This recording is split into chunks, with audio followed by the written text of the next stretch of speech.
Sí, estamos. Hola, hola, buenas tardes a todos. Les doy una calurosa bienvenida.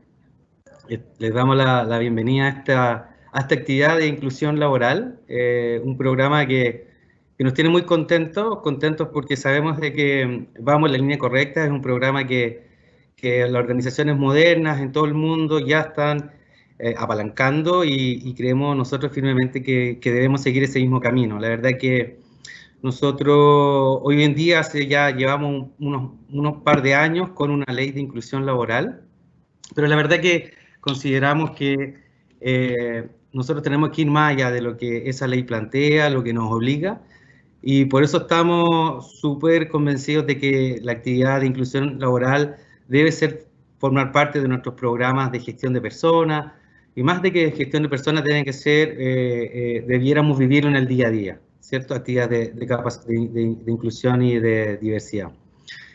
¿Qué buscamos nosotros con esto? Yo espero, bueno, están subiendo los asistentes, ojalá pudieran unirse más.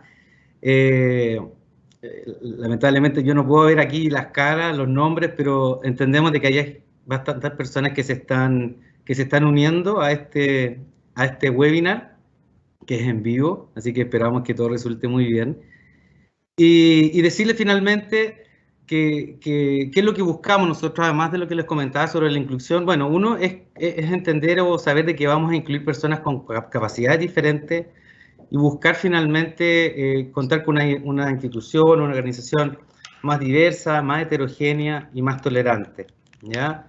Entendemos también que la inclusión repercute de forma positiva tanto a nivel social, profesional, organizacional, y conllevando que los colegios y en general, bueno, toda la institución Cognita sea más humana y más centrada en las personas. Y finalmente, ¿qué es lo que también buscamos? Bueno, entender de que creemos nosotros firmemente, como les decía, y entendemos que contar con una organización más empática y diversa va a ser finalmente resultar más atractiva para trabajar en ella y obviamente para mantener a los colaboradores que hoy día trabajamos en Cognita. Así que, dicha esa introducción, que me gustaría pasar ahora y dejarlos con un video que preparamos especialmente con el gerente general, don Víctor Barahona. Así que les vamos a poner aquí play para que ustedes lo puedan ver. Queridos amigos, nuestro país y el mundo en general están experimentando grandes cambios. Hoy nos enfrentamos a la caída de viejos paradigmas que ya no dan respuesta a la realidad que estamos viviendo. La humanidad, por ejemplo, en lo referido a la naturaleza, no tiene una concepción como era en el pasado, porque entendemos que eso ya no es sostenible. Entenderla como un recurso que hay que explotar sería un absurdo en el día de hoy, porque comprendemos que sin ella y sin hacerlo adecuadamente, nuestra supervivencia está amenazada. Por eso que hemos transitado de un paradigma más bien de explotación a un paradigma de cuidado. Lo mismo pasa con las personas y con la discapacidad. Por supuesto, estamos transitando a un nuevo enfoque. La diversidad ya no es algo que se encuentra alejado a nuestra realidad, sino que forma parte de nuestro contexto y el enfoque diario que tenemos como seres humanos. Somos diversos. Nuestras comunidades, nuestras empresas, nuestras organizaciones, nuestros colegios lo son.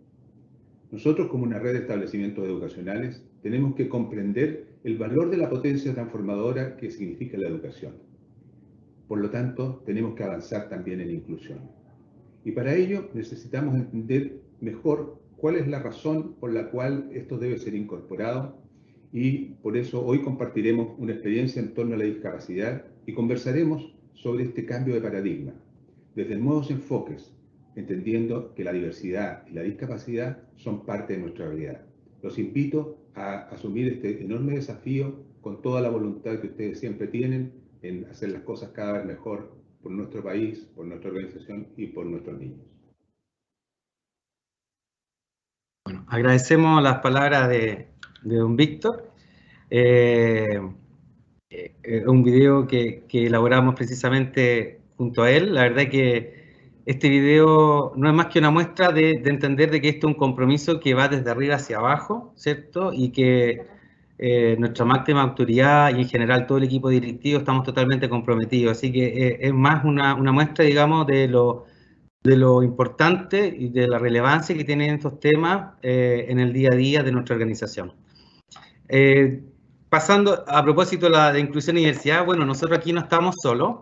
Hemos estado trabajando estos temas particularmente de inclusión con la Fundación Contrabajo, y en esta oportunidad, para que este webinar sea también más atractivo y entretenido, yo quiero dejar con ustedes a María José López. Ella es expositora, ella es fundadora y directora ejecutiva de la Fundación Contrabajo, que cuenta con más de 20 años de experiencia en temáticas relacionadas a organizaciones sociales, discapacidad y empresas. Ella fue miembro de la Comisión Asesora Presidencial y directora para la evaluación del Plan de Inclusión de Personas con Discapacidad entre el año 2014 y 2015, y miembro de la Mesa Técnica de Educación Especial conformada por el Ministerio de Educación en el marco de la reforma educacional del año 2014. Así que quiero dejar con ustedes a María José. ¿Estás por ahí? Esperemos que todas las conexiones funcionen y todos te podamos escuchar esta tarde, especialmente porque hay que mencionarlo, somos una red de 13 colegios, más de 1.500 personas, así que esperemos de que a lo largo y no solamente en Santiago, también estamos en regiones, así que la quinta, novena y décima región también pueda llegar nuestro mensaje de sensibilización sobre estos temas y especialmente con el relato que tú nos puedas dar. Hola Cristian, hola a todas, a todos, ¿se escucha bien? Perfecto. Ah, qué bueno, excelente. Bueno, gracias por esta nueva oportunidad de compartir con ustedes una reflexión y estas nuevas miradas que tenemos sobre discapacidad y diversidad. Hay muchas maneras de poder aproximarnos al tema de la inclusión laboral, pero creo que conversar con ustedes un poquito sobre la historia, ¿verdad?, de las personas con discapacidad y también cómo ha ido evolucionando el concepto, nos va a permitir comprender mejor de qué hablamos cuando hablamos de inclusión.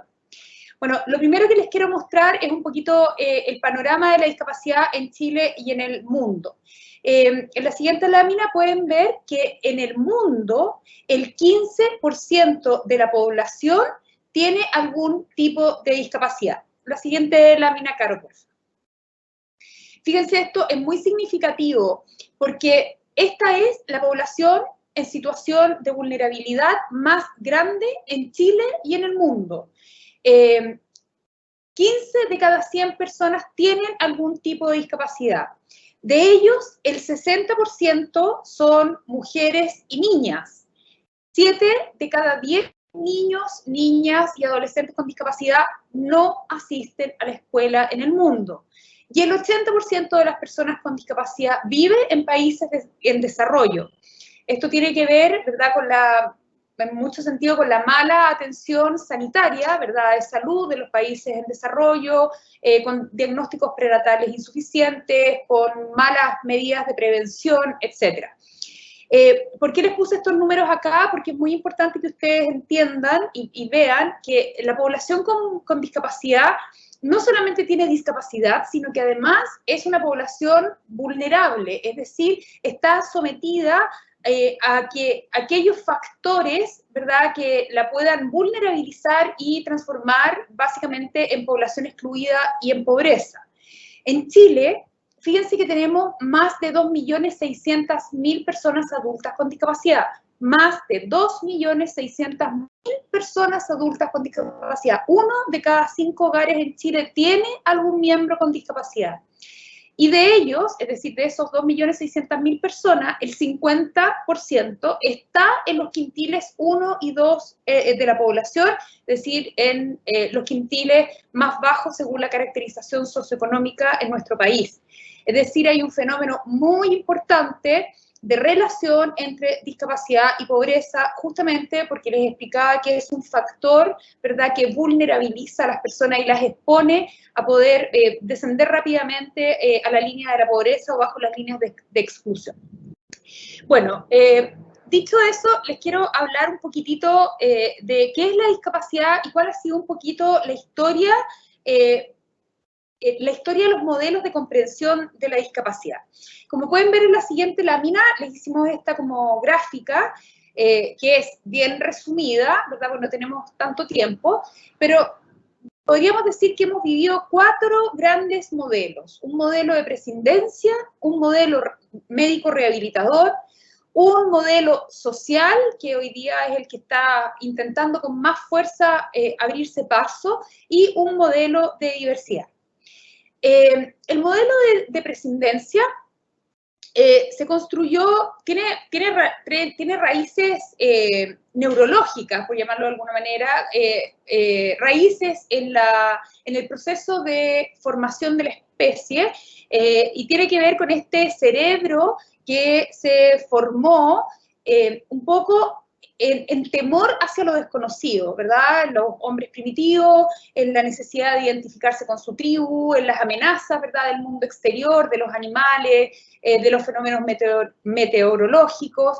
Entonces, nuestro cerebro se formó y tiene un sesgo muy importante, que es el temor a lo desconocido. El tema de los sesgos es súper entretenido, lo podremos conversar otra vez, pero evidentemente, y hoy día está súper estudiado por las neurociencias, ¿verdad? El cerebro, por su manera de configuración y de conformación, tiene sesgos de distinto tipo. Uno de ellos es este temor, ¿verdad?, a lo desconocido. En general, lo desconocido nos produce temor, es nuestra como primera emoción o primer sentimiento frente a lo desconocido.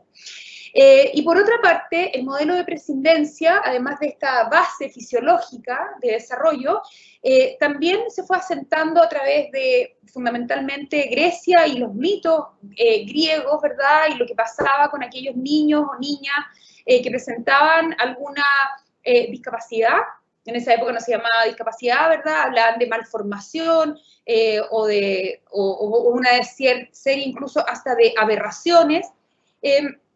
Y de alguna manera esa prescindencia también estuvo muy, muy fuertemente arraigada en el nacionalsocialismo, en el movimiento nazi. Ya había comenzado desde antes de la subida de Hitler al poder. Los alemanes tenían un ministerio de salud y eugenesia, es decir, hacían limpiezas étnicas en las poblaciones que ellos consideraban parias, para evitar su reproducción, y ese historial de alguna manera se plasmó muy fuertemente en el movimiento nazi, y ustedes saben el gran genocidio que hubo de personas con discapacidad. Había un programa especial, el T4, ¿verdad?, para poder hacer una exterminación y de personas con discapacidad, que fue muy, muy significativo, y se cree que mataron alrededor de 800.000 personas con discapacidad en este programa, en el T4. Bueno, este modelo de prescindencia dio paso, ¿verdad? ¿Puedes adelantar, Caro, ya la siguiente? La siguiente. Bueno, este modelo de prescindencia dio paso a un segundo momento que tenía que ver con la experiencia de la revolución industrial, ¿verdad? Hacia finales del siglo XVIII, la sociedad se reorganizó en muchos sentidos en su relación con la naturaleza, se reorganizó en clases sociales, reorganizó la manera de explotar ¿verdad?, las materias primas y de producir productos, ¿verdad?, a partir de aquellas materias primas, fundamentalmente con este gran descubrimiento de la producción en serie. Esta producción en serie no solamente nos dividió, como en esa foto, ¿verdad?, entre los que tenían el capital, ¿verdad?, los burgueses y de alguna manera el pueblo, que eran ese capital de trabajo, sino que también se plasmó muy fuertemente en la educación. Y aquí les mostramos en la siguiente lámina un dibujo, ¿verdad?, de un video muy bueno que hay en internet, es decir, Ken Robinson, que es un inglés que se ha dedicado mucho a estudiar la educación occidental, y él dice que los pilares de la educación occidental se construyeron sobre, por una parte, la industrialización, esto que les acabo de hablar, y por otra parte, la ilustración. Respecto de la industrialización, Ken Robinson, que es este señor que está ahí abajo, ¿verdad?, ahí a la izquierda de su pantalla, plantea que las escuelas se construyeron en el occidente en base a este modelo mental que teníamos de la industria y que también había funcionado, ¿verdad?, para poder echar a andar la economía del mundo. Entonces, las escuelas también se construyeron como estas grandes industrias, y pueden ver ahí al fondo de ese dibujo como hay una casita que dice más, ¿verdad? Como que fuera una línea de producción las matemáticas, y luego una línea de producción la ciencia, y luego otra línea de producción lenguaje, ¿verdad? Y cómo a través de estas líneas de producción iba saliendo esta filita, no sé si la ven ahí al medio, de niñitos que van sentados, ¿verdad?, que van siendo producidos todos iguales y que finalmente entran a esta cajita, ¿verdad?, donde todos son medidos para caber en este único espacio a través de, básicamente, pruebas estandarizadas. Esto que es una caricatura, yo creo que tiene muchas verdad. Hoy día muchas escuelas y colegios, ustedes lo deben saber muy bien, han intentado avanzar desde estas como líneas o estos ramos que no conversaban mucho unos con otros para poder desarrollar hoy día educación en base a proyectos, educación donde las materias están mucho más integradas y son mucho más significativas para los niños y para las niñas.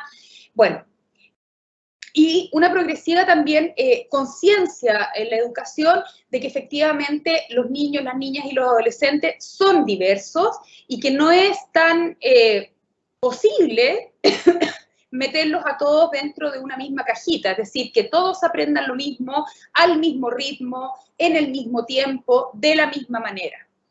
Bueno, esa experiencia que hoy día se nos está haciendo cada vez más evidente, no fue tan evidente, un poquito antes, por favor, no fue tan evidente hacia comienzos de siglo, ¿verdad?, cuando se fue como perfilando muy claramente la educación occidental. Y lo que pasaba es que estábamos de alguna manera muy conformes con estos niñitos, ¿verdad?, y niñitas que entraban en esta cajita con estos aprendizajes de alguna manera esperados y con estas mediciones estandarizadas. Sin embargo, había algunos que definitivamente no encajaban en el molde. Y ahora sí, la próxima lámina, esos que no encajaban en el molde, los que no entraban en la cajita, eran fundamentalmente niños con discapacidades, y estos niños, ¿verdad?, y niñas fueron dejados sencillamente fuera del sistema. Para poder excluir, y esto fíjense que esto pasa en todos los sistemas de exclusión, vuelvo por ejemplo al ejemplo del nazismo, como los nazis, quizás su ministerio más fuerte fue la propaganda, el ministerio de propaganda liderado por Goebbels. Todos los sistemas dictatoriales, ¿verdad?, tienen un gran arma en la propaganda, bueno, y lo que busca justamente es crear un relato para la exclusión, explicar al mundo y explicarnos a nosotros mismos también por qué justificamos que determinadas poblaciones, que normalmente son las poblaciones que están en situación de vulnerabilidad, sean poblaciones del sistema social. Ahí tienen una foto de una niñita de la que le ponen otras piernas más entre medio, como una cosa un poco morbosa. La película de Kubrick, del hombre elefante, ¿verdad? Este hombre que tenía una gran deformidad en su cara y que finalmente tuvo que sobrevivir, una película muy fuerte, pero muy linda, que tuvo que sobrevivir, ¿verdad?, trabajando en el circo como el hombre elefante. Y siempre hemos creado un relato, en el caso de los nazis, que los judíos, ¿verdad?, traían pestes, que traían plagas. Bueno, hay relatos también asociados con la inmigración, etc. Siempre los procesos de exclusión sociales van aparejados de un relato. Bueno, de alguna manera, este relato quizás uno lo podría ver como muy evidente, ¿verdad?, en el nazismo, en otros grandes movimientos, de alguna manera va permeando muy sutilmente, pero muy consistentemente, las distintas capas de la sociedad, y finalmente vamos construyendo sistemas segregados en los que entendemos o creemos comprender y creemos poder explicar por qué personas que no encajan en ese molde están excluidas del sistema.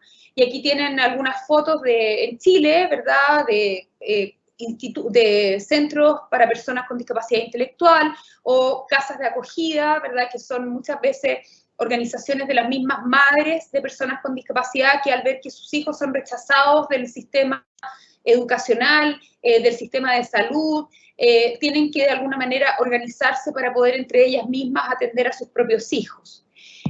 Para que tengan una idea de esto, en Chile tiene la mayor tasa de escuelas especiales de la OCDE, pero por muy lejos en relación con el país que viene, que sigue detrás de nosotros. Hay incentivos que están incorrectamente puestos para la educación de personas con discapacidad y esa es una conversación muy interesante que tiene que ver sobre inclusión educativa, pero hoy día estamos en inclusión laboral, así que no me voy a poder detener mucho. Pero sí quiero que entiendan que la educación segregada de personas con discapacidad hoy día está quedando absolutamente atrás en el mundo de los países desarrollados. Hoy día realmente lo que han recomendado todos los organismos internacionales y lo que han demostrado funciona como educación de calidad en el mundo es un sistema de educación integrado o inclusivo. La siguiente, por favor. La siguiente.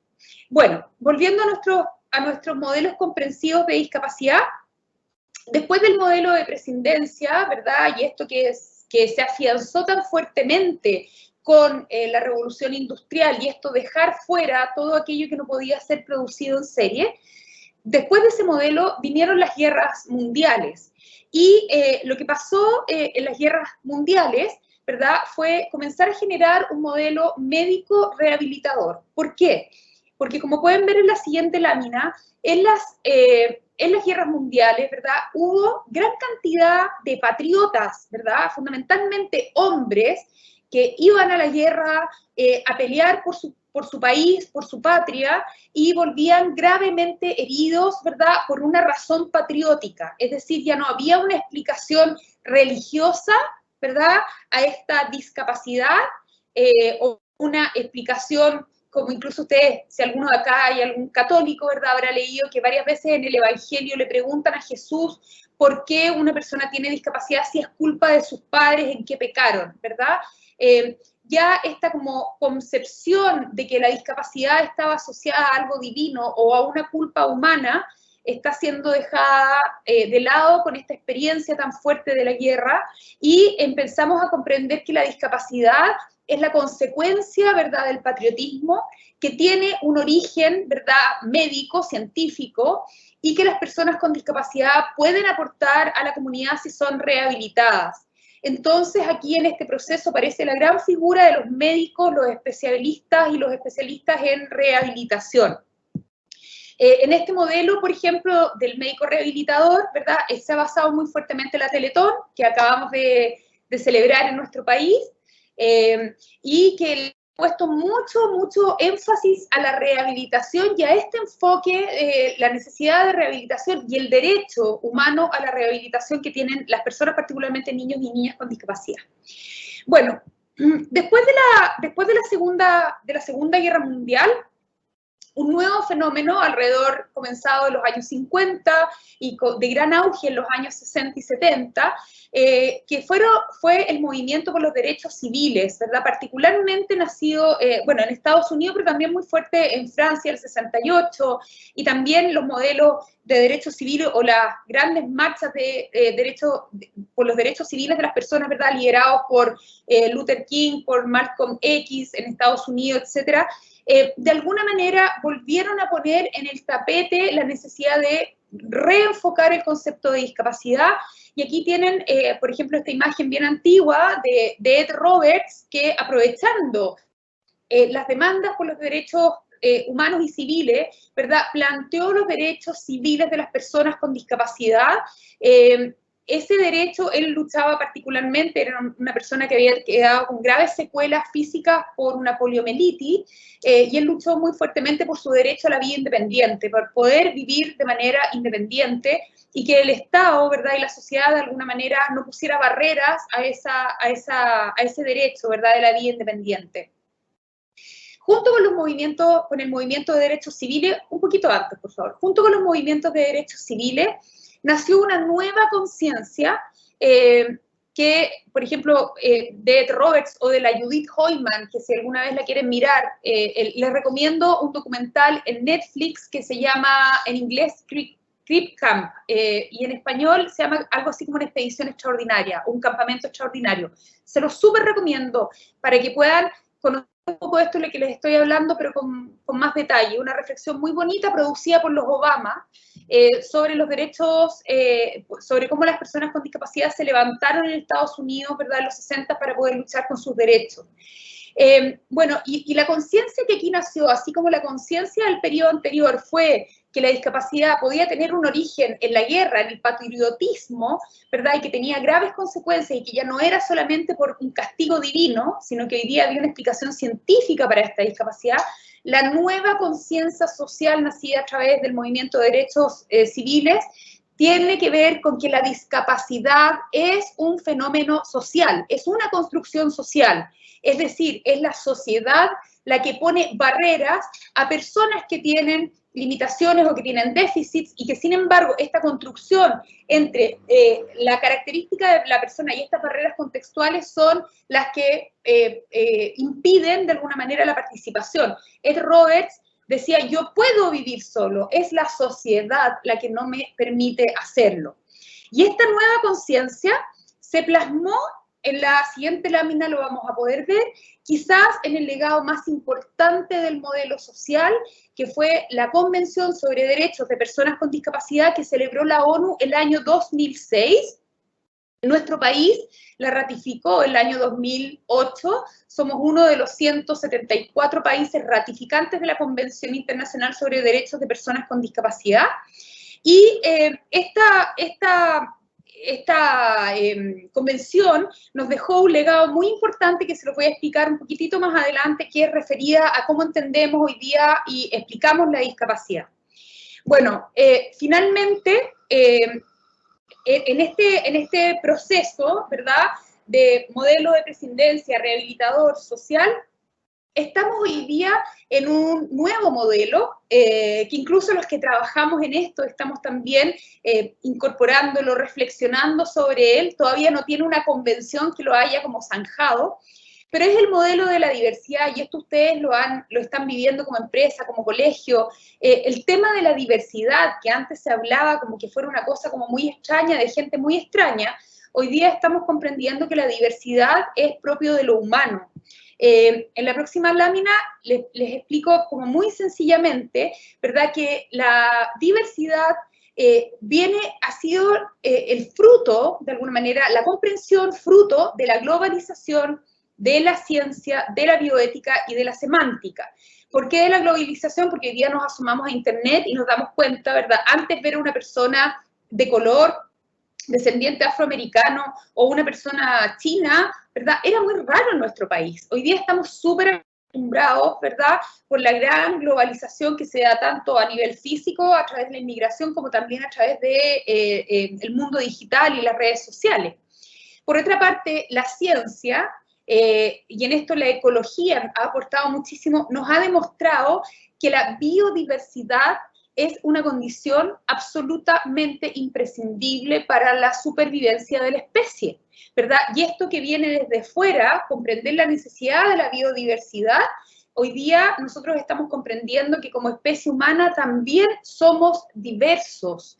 No es que la diversidad le pertenezca a un grupo, ¿verdad?, al grupo de la diversidad sexual, al grupo de las personas con discapacidad, al grupo de los migrantes, no, sino que la especie, ¿verdad?, de los seres humanos es diversa, somos diversa porque somos seres humanos. Y cada una de esas expresiones, diversidad, hoy día están buscando un espacio muy fuerte dentro de la construcción social para ser igualmente valoradas, aceptadas y valiosas. Y esto nos ha hecho comprender que de alguna manera los derechos humanos lo son para todos, independientemente de sus condiciones o características. Bueno, este último modelo, ¿verdad?, de diversidad es el que estamos hoy día experimentando, pero quiero detenerme un momentito en el modelo antes y quiero hablarles a partir de la próxima lámina de qué es la discapacidad. ¿verdad? Si yo les preguntara, no les puedo preguntar ahora porque estamos en esta modalidad virtual, ¿verdad? O telemática, si Stephen Hawking, ¿verdad? ¿Tiene discapacidad? La gran mayoría de ustedes me diría que sí.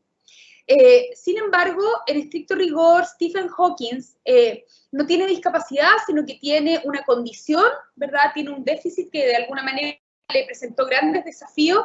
Sin embargo, no es lo mismo que discapacidad, y aquí les quiero contar por qué. En la próxima lámina pueden ver que la discapacidad, un poquito antes, que la discapacidad ahí es el resultado, es un resultado que tiene dos componentes.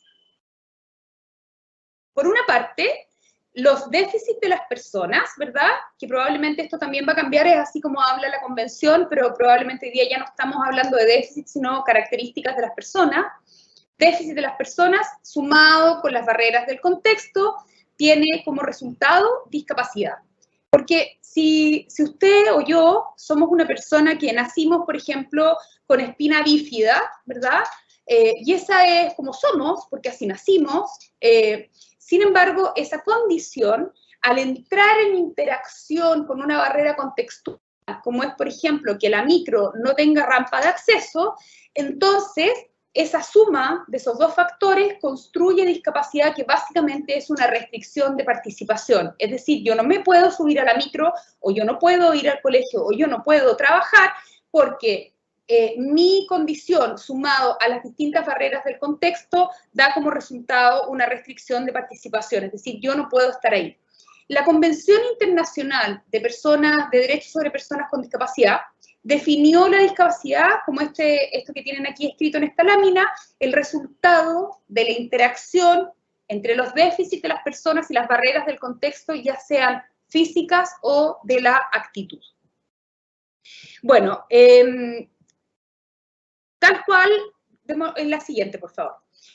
Así como cuando hablamos de inclusión, perdón, de discapacidad, hablamos de la interacción entre déficit de las personas con barreras del contexto que generan discapacidad, bueno, así también respecto de inclusión, y esto es muy importante, tanto para procesos de inclusión educacional, como para procesos de inclusión laboral, como para procesos de inclusión social, o sea, aplica cualquier tipo de inclusión, necesitamos por una parte también trabajar estos dos factores, entregando apoyos individualizados a las personas. No todas las personas con discapacidad son iguales, tampoco todas las personas con discapacidad intelectual son iguales, ¿verdad? Y por otra parte, necesitamos trabajar en estas barreras del contexto para disminuirlas y transformar de alguna manera los obstáculos o las escaleras en rampas de acceso. Cuando solamente hacemos inclusión poniendo el foco solo en la persona con discapacidad, pero no ponemos un foco en el contexto, seguimos generando patrones, ¿verdad?, de restricción de participación. Por eso este tipo de conversaciones que estamos teniendo hoy día es tan importante, porque les quiero decir que las barreras del contexto más significativas no son las barreras físicas. Vamos a la siguiente lámina. Bueno, les voy a hablar entonces de las barreras, de los mitos y de los prejuicios, que son las barreras más profundas que tenemos en los procesos de inclusión. En la siguiente lámina ustedes pueden ver a 3 personas con discapacidad, ¿verdad? Y si yo les pregunto, ¿qué ven ahí? Probablemente ustedes dirán una persona que usa bastón, una persona con síndrome de Down y una persona con silla de ruedas, ¿verdad? Lo primero que ven es la discapacidad. Sin embargo, ellos, como pueden ver en la siguiente lámina, son un periodista, una karateca y un cineasta, una cineasta, ¿verdad? Las personas son más que su discapacidad. La discapacidad es una condición muy importante que define también mucho a la persona, pero la persona no es solo su discapacidad. Y quizás estos juicios, estos prejuicios, un prejuicio de ver primero la discapacidad antes de las personas, son particularmente intensos en personas con discapacidad intelectual. En la próxima lámina pueden ver a Pablo, que es uno de nuestros trabajadores, que está incluido en la Clínica Universidad de los Andes, ahí trabaja Pablo.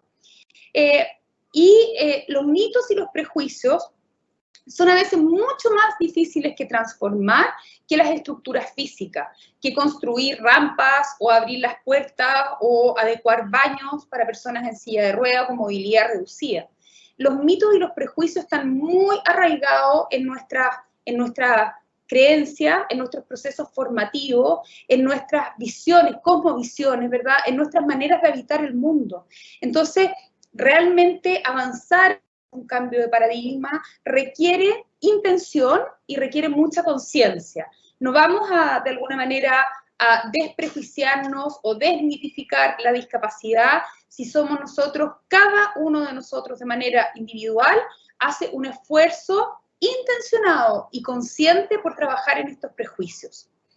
Bueno, respecto de la discapacidad intelectual, por ponerle algunos ejemplos de prejuicios, podríamos hablar de las personas sordas, de las personas ciegas, pero en el caso de las personas con discapacidad intelectual, si se dan cuenta, muchas veces, lo tengo en la siguiente lámina, decimos, es que las personas con síndrome de Down son.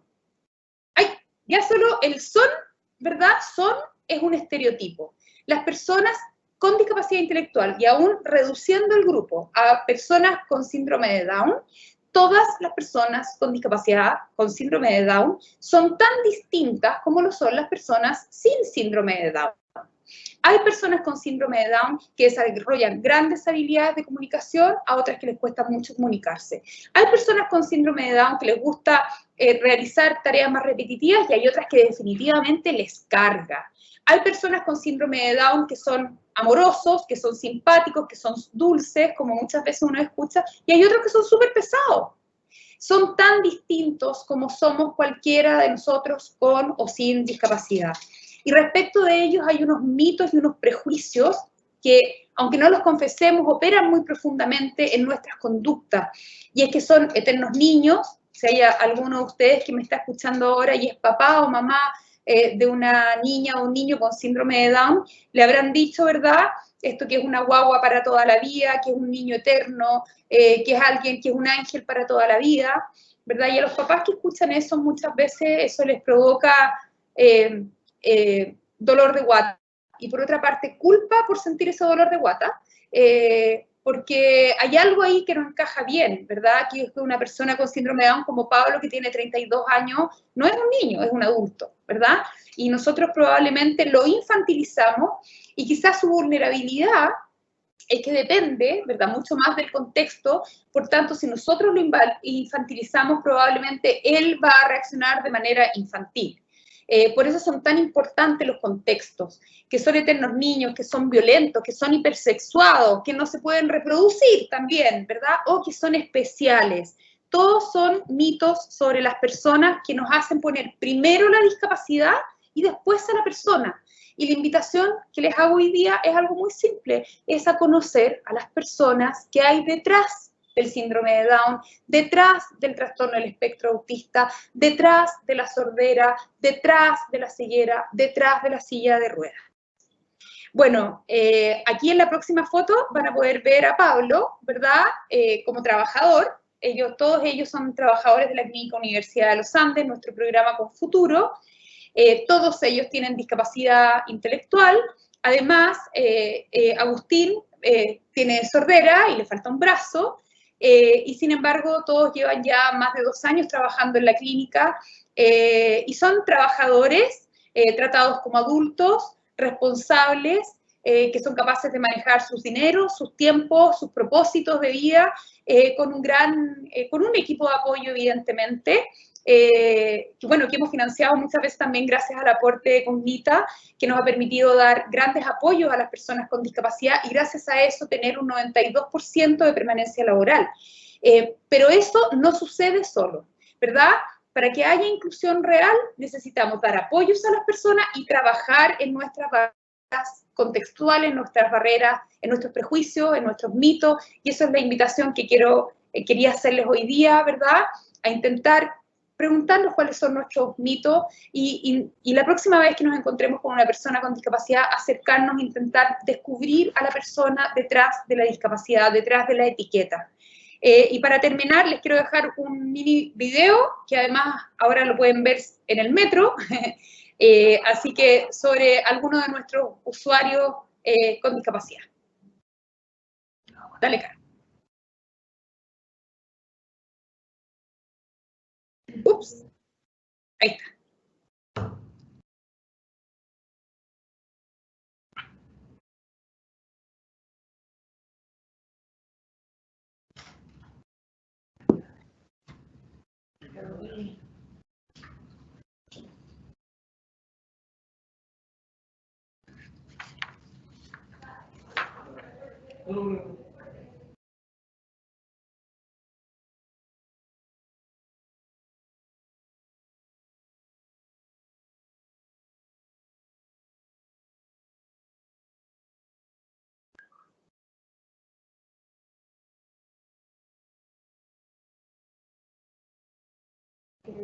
Sí, ahí tuvimos una pequeña ahí complejidad con el video. Pero estamos María José trabajando. Estamos aquí por detrás, ahí nos están ayudando del equipo de TI. No importa nada. Podemos. ¿No? Estamos viendo un video como lo ve una persona sorda, así que no pasa nada, sin audio. Que también es una experiencia. Claro que sí. Ya. Sí, ahí están bajando, están buscando el video. Bueno, estas son las complicaciones de un webinar online, en vivo, así que esperemos ahí que entiendan estas complejidades. Pero al parecer ahora vamos a poder acceder al video.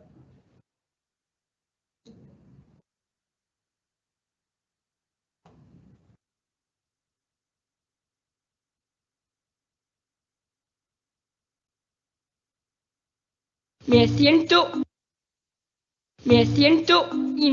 invisible. Me siento invisible para los demás. Soy lo que soy y quiero ser útil a mi país.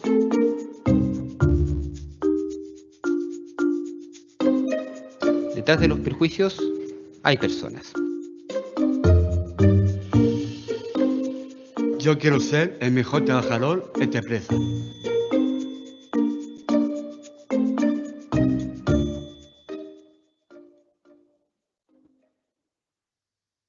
Bueno, gracias por su tiempo y su escucha. No, gracias. Voy a poner ahí.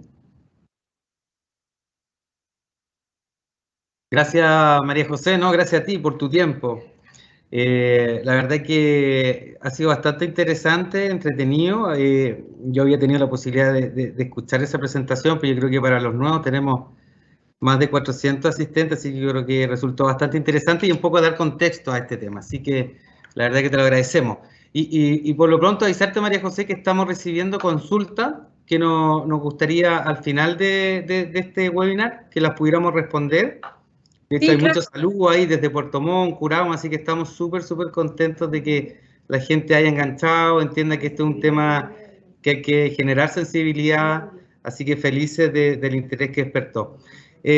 Por mientras tal vez se generan más preguntas, felices de poder responderlas todas, ojalá también nos alcance el tema. Y un poco a propósito de la misma diversidad, queremos además ahora mostrarle un pequeño video que realizó Carla Cerda. Carla Cerda trabaja en la oficina central acá en Cognita. Ella es coordinadora de los programas Sello y, bueno, y madre de una hija con discapacidad, así que creemos que si hay que dar sensibilidad, ¿por qué no hacerlo precisamente con nuestra propia gente, con el testimonio de Carla? Así que yo creo que va a ser interesante. Así que quiero dejar con ustedes este pequeño video para acercar más este tema a todos nosotros. Bien, muchas gracias por la invitación que me han hecho a participar en la entrega de este testimonio, que es un testimonio más que como madre, como ser humano, como un ser humano que ha tenido la posibilidad de aprender, de compartir y de crecer con personas con capacidades distintas.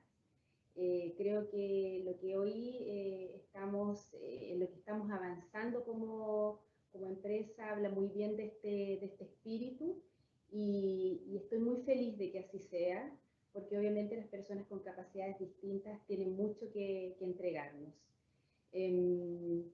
siento que como sociedad no estamos todavía lo suficientemente preparados para enfrentarnos a personas con capacidades distintas. Y muchas veces las barreras o dificultades que vamos poniendo en el camino responden a nuestros temores, aprensiones, muchas veces al prejuicio que ello implica. Y no nos damos la oportunidad de conocerlos y de empaparnos de todo lo que ellos nos pueden entregar. Son personas, al igual que como nosotros, que tienen sueños, que tienen proyectos, que quieren muchos de ellos hacer familia, hacer una vida absolutamente normal y se lo merecen porque son personas que tienen también derechos por los cuales luchar. Y la invitación es esa, es a que nos abramos a este mundo distinto, a este mundo maravilloso que está lleno de verdad, de transparencia, de inocencia muchas veces, que es la que perdemos, es como esta conexión con nuestra esencia incluso infantil. Son personas que nos pueden entregar muchísimo. Hemos vivido, para quienes somos madres, padres o familiares de personas con capacidades distintas, procesos difíciles, muchas veces penosos, tristes, por ver que todavía hay tanto por hacer y que no se ha puesto verdaderamente esta atención que ellos se merecen. Los procesos muchas veces escolares son complejos, también de proyección laboral, pero perseveramos y avanzamos con ellos lentamente, pero con la satisfacción también de ver los grandes avances que van teniendo y cómo uno como ser humano va creciendo también de la mano con ellos. Quiero invitarlos a que sean parte de este proceso, de esta apertura, no tengan temor. Hay aquí un universo de oportunidades increíbles que tengo la plena seguridad que lo van a disfrutar y que también les va a ampliar la mirada. Son muchas las cosas positivas que yo puedo decir, pero por sobre todo el crecimiento espiritual que me ha significado en lo personal, el ser madre de una joven con discapacidad y que hoy a sus 26 años tiene sueños, tiene planes, quiere convertirse en una profesional, quiere hacer una familia y eso me enorgullece muchísimo. Y quiero que nuestra empresa también dé la oportunidad para que estas personas puedan ser parte y ser un aporte real para nosotros como comunidad, pero también para la sociedad. Muchas gracias nuevamente y bueno, cuenten conmigo para lo que sea y que todo vaya maravillosamente bien en este nuevo proyecto.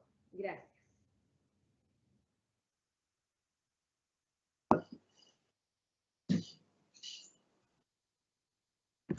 Agradecemos ahí a Carla Cerda por su testimonio. ¿Qué mejor testimonio, digamos, que de escucharlo de alguien de adentro, ¿cierto? De nuestras filas, que nos pueda comentar y relatar cómo se vive la discapacidad o personas en una situación de discapacidad. Así que agradecemos a Carla.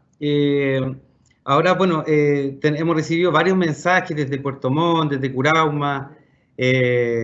Aquí nos dicen Claudia Jiménez y Ángela Lantadilla de Peñalolén.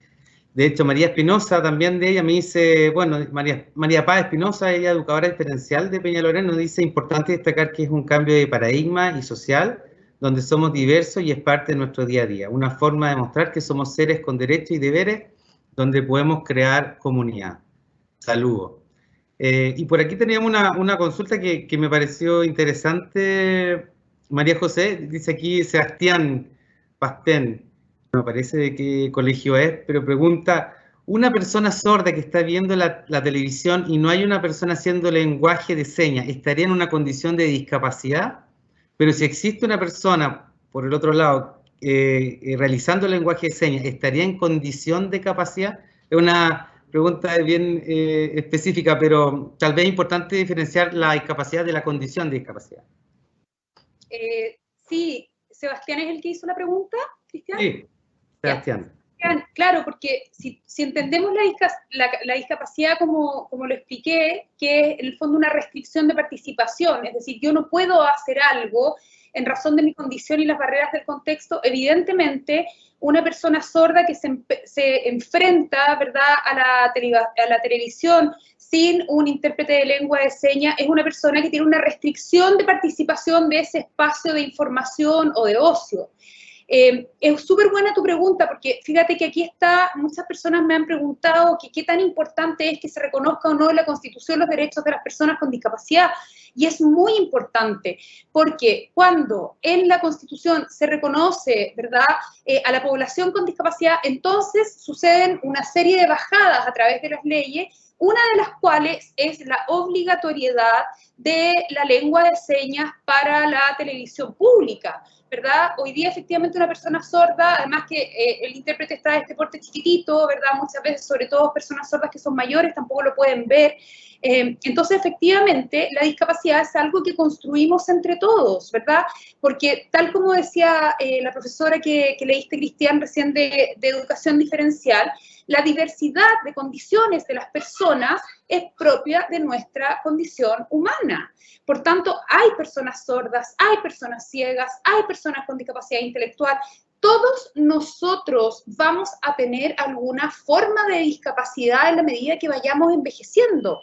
En el envejecimiento sucede, ¿verdad?, un deterioro cognitivo, ¿verdad?, vamos perdiendo funcionalidad motora y efectivamente cuando hablamos de inclusión, no hablamos de algo que es para la persona sorda o para la persona con discapacidad intelectual.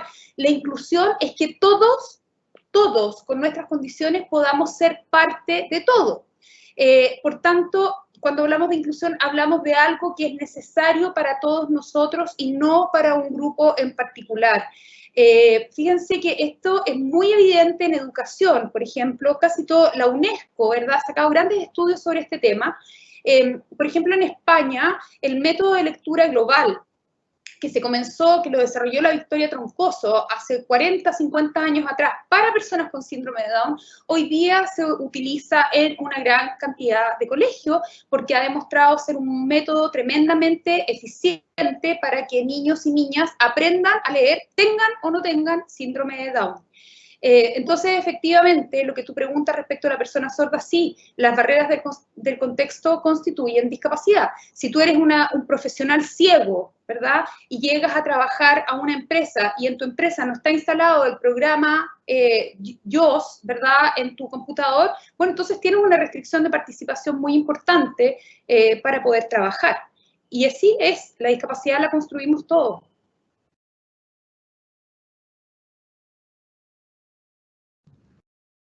Perfecto, gracias María José. Hubo varias preguntas relacionadas con ciertas capacidades diferentes, yo creo que varias de esas se pudieron responder. Acá hay una también interesante, bueno, José Montaner dice, muchas gracias por tu exposición, muy interesante. Algunas preguntas respecto a la capacidad en general. ¿A qué crees que se debe que hayamos obtenido mejores resultados en los Juegos Paralímpicos que los Olímpicos, que nos fue bastante mejor? Y lo segundo, ¿qué opinas respecto a los programas de integración escolar puedan ser obligatorios para los establecimientos educacionales particular pagados? Saludos y muchas gracias. Todas las preguntas buenas. Me va a hacer aquí. Eso que no están preparadas. Están preparadas, claro. Todo en vivo. Oye, mira, a ver, yo creo que lo de los Juegos Paralímpicos, la verdad, lamentablemente, no sé si puedo decir que responden al esfuerzo que se ha hecho como sociedad y como Estado en apoyar a deportistas con discapacidad. Yo creo que ahí, particularmente el Beto Abarza, que obtuvo 3 o 4 medallas, ¿verdad? Es una persona excepcional, de un temple, de un esfuerzo, que realmente nos ha dado una lección a todos los que no tenemos discapacidad respecto de lo que una persona con discapacidad puede lograr. Esto del veto es porque en general nosotros también nos ha pasado que en procesos de inclusión laboral, nosotros trabajamos particularmente con personas con discapacidad intelectual, las empresas tienen mucho temor. Siempre es como la último tipo de discapacidad en optar, ¿verdad?, para poder hacer inclusión laboral. Y sin embargo, las personas con discapacidad en general han sido tan vulneradas, tan privadas también de estímulos, que son muy receptivas a ambientes acogedores, a ambientes amables y a ambientes sin barrera. Es como lo que pasa un poco con la naturaleza. Se han dado cuenta que la tenemos tan destrozada y sin embargo uno cuida un poquitito un espacio o haces una mini huerta y la naturaleza te da y te da y te da. De alguna manera eso también pasa con las personas con discapacidad, que cuando logramos pasar esa primera puerta del miedo, ¿verdad? Y del prejuicio y logramos abrir fundamentalmente la cabeza, ¿verdad? Pero también el corazón, a poder mirar a la persona y abrir nuestros espacios y aceptar que efectivamente entre nosotros, cada uno de nosotros convive con la grandeza y con la fragilidad todo al mismo tiempo. Entonces, la inclusión solo trae buenas experiencias, lo que no significa por eso, y lo decía, ¿verdad? La que dio el testimonio grabado, ¿verdad? La mamá que trabaja en el colegio, no es un camino fácil, eso no es verdad, ¿verdad? Es un camino que requiere intención, que requiere poner medios y recursos, ¿verdad?, al servicio de esto, pero es un camino que vale la pena y que nos hace bien a todos, sin lugar a dudas. Y respecto a los programas de integración escolar, si deberían ser obligatorios, absolutamente sí, porque lamentablemente así somos los seres humanos. Es como ayer estábamos en un webinar con una empresa, bueno, ustedes vieron ahí a los trabajadores de la Clínica Universidad de los Andes, el director de personas decía, mira, yo antes de tener este programa encontraba leyes de cuota, las encontraba absolutamente inadecuadas, y sin embargo ahora comprendo que jamás habríamos avanzado, ¿verdad?, al ritmo y con la fuerza y con la decisión con la que hemos avanzado en inclusión laboral si no hubiéramos tenido la ley de inclusión laboral que nos ha de alguna manera obligado a poner este tema arriba del tapete y a generar los espacios para que en nuestra comunidad se incluyan personas con discapacidad. La ley 21.015 de inclusión laboral es una punta de lanza, como lo es también un programa de integración escolar.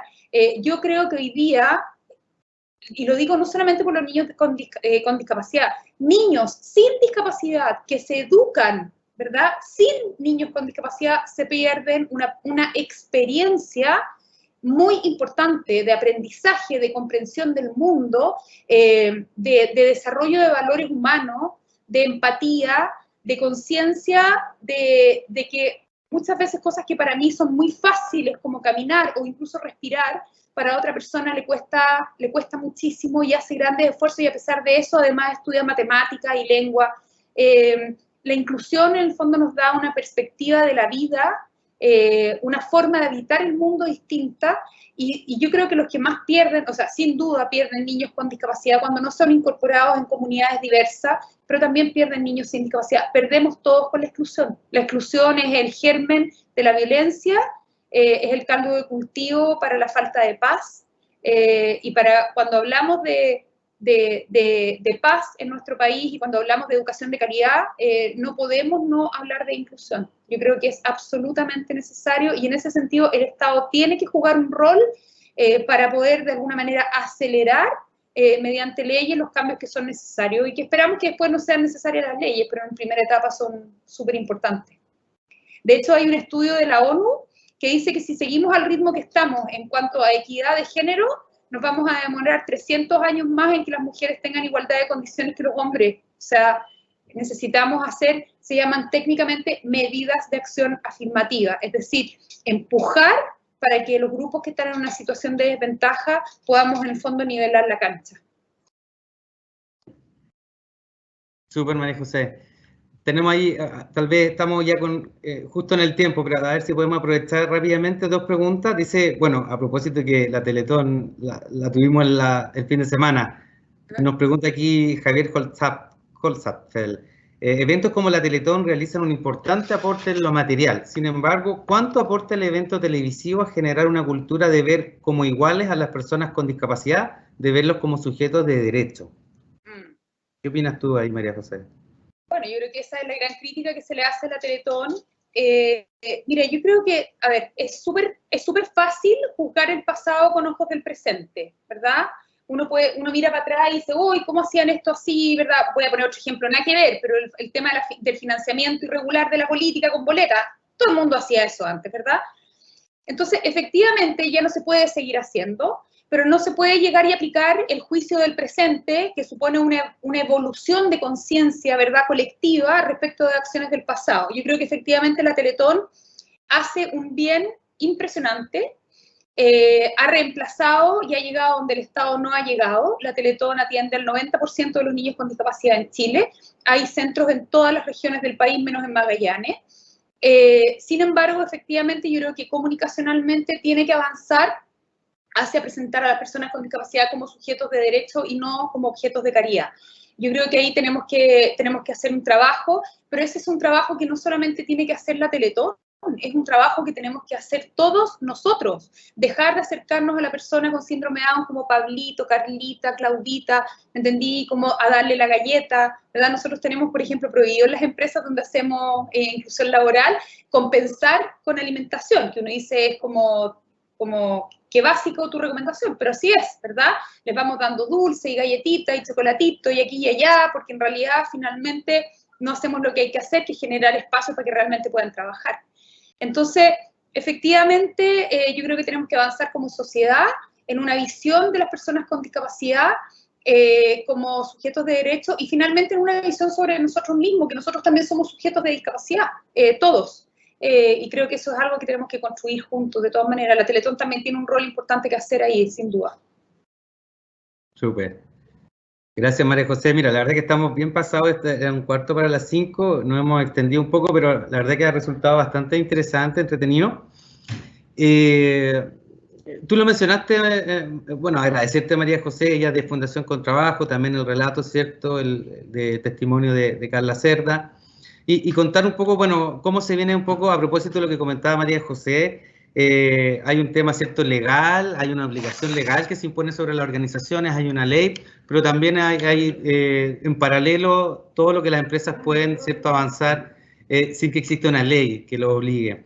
La verdad que nosotros ahí, obviamente que nos gustaría trabajar en paralelo. Nosotros entendemos que este primer approach, es importante mencionarlo a los asistentes de la red Cognita, que al menos nuestro primer approach o acercamiento es buscar obviamente la discapacidad física y poder transitar hacia la discapacidad intelectual el día de mañana. Y eso obviamente acotado a los trabajadores, por eso esta charla está orientada a los colaboradores de Cognita, para que ojalá el día de mañana en cada colegio de la red, hoy día somos 13 colegios, podamos contar con alguna persona que presente alguna discapacidad, digamos, y con todo lo que eso conlleva, digamos, no es con cumplir la ley, sino que precisamente a través de ello, como tú también lo dijiste, cómo vivir el día a día con personas que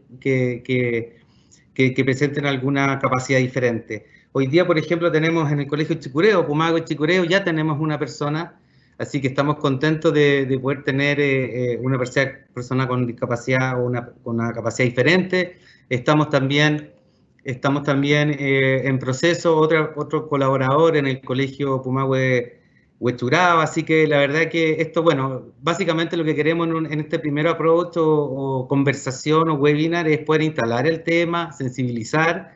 Entendemos de que debemos preparar a nuestra organización, debemos preparar a nuestros colegios, abrir nuestras mentes y abrazar de manera sincera la inclusión y la diversidad. Así que creemos que fue un súper buen webinar, María José. Yo agradezco al equipo aquí, a Carolina, a Paula, al equipo de TI que nos permitieron esta transmisión en vivo, que no es nada fácil. Así que te agradezco infinitamente, María José, por todo tu apoyo. Esperamos seguir trabajando con ustedes. Y bueno, nosotros lo que queda por delante es seguir bajando esta información. Seguramente van a haber hartas preguntas, se van a empezar a crear varias preguntas en las cabezas de nuestros colaboradores de cómo seguimos. Pero bueno, por lo pronto, nosotros vamos a seguir entregando, bajando información a nivel de colegio, pero entendíamos de que al menos necesitábamos una charla de sensibilización para los colaboradores, quienes son, al menos en esta primera etapa, el foco de nuestra inclusión. Así que, María José, mil gracias, agradecido por la participación y estamos en contacto. Les doy las gracias también a los más de 400 asistentes que estuvieron hoy día con nosotros, así que felices de que se hayan podido unir a este webinar. Así que muchas gracias y saludos a todos. Gracias, Cristian. Y hacer una invitación a todos, porque la inclusión todavía no es algo estructural en la sociedad y hoy día el liderazgo y el aporte que cada persona hace a que hagamos juntos esta construcción de la inclusión sea importante. Así que hay 400 personas aquí, ojalá haya muchas motivadas y a buscar esos espacios donde podemos ir avanzando, apoyar a su empresa para poder avanzar, ir generando espacios de diálogo. Aquí cada uno hace una tremenda diferencia, así que muchas gracias por el tiempo, por escuchar y por tener esta oportunidad de compartir con ustedes este propósito. Sí, claro que sí. No, gracias a ti, María José, y bueno, un cordial saludo entonces para todos nuestros colaboradores que están en regiones y aquí en Santiago también. Así que estén muy bien y seguimos en contacto. Chao, gracias.